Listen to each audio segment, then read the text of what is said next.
Hello everyone and welcome to today's video. Today I'm going over the recent news that Republican Glenn Youngkin has taken the lead in the 2021 Virginia governor's race over former Democratic Governor Terry McAuliffe. So I posted my prediction for the 2021 Virginia governor's race on last Wednesday, and I had Terry McAuliffe winning that race by a margin of about 3 to 4% or so. And at that time when I did it, McAuliffe was up in the polls by about a similar margin to that. However, in the recent days since I've posted that video, Glenn Youngkin is absolutely shot up in popularity, and he is now leading with 47.9% to 47.3% in the Real Clear Politics aggregate.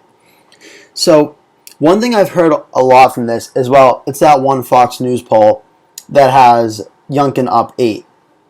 And okay, even if you want to take that one out, look at the most recent polls. It's either been a tie or McAuliffe up 1.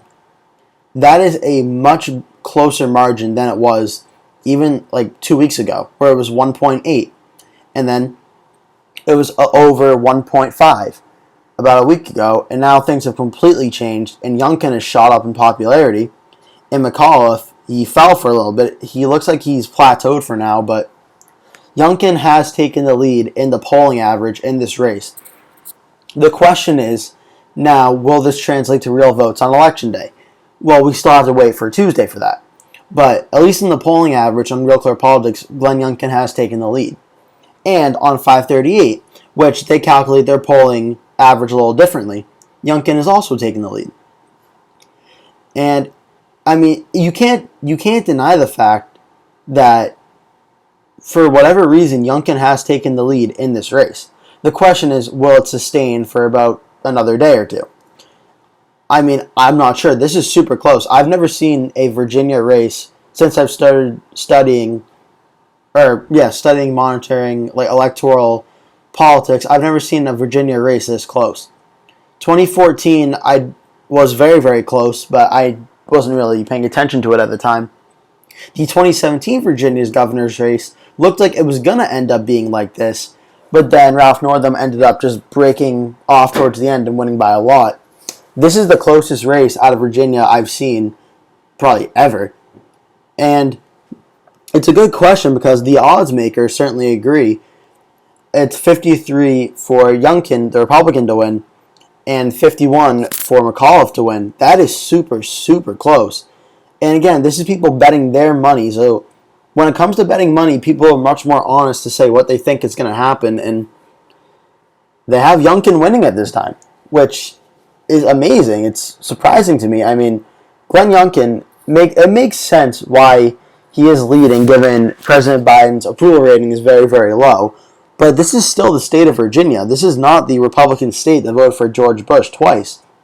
Or I didn't even think this map in 2013 of when McAuliffe he beat Ken Cuccinelli by about 2.5%, or 3.5%. I didn't even think this map was going to be possible when this race started off. But honestly, we may be looking more at this map at the end of the day between Mark Warner and Ed Gillespie in 2014, the Senate race I was talking about, where this race could be decided by under 1%, whether it's Youngkin who wins or McAuliffe who wins.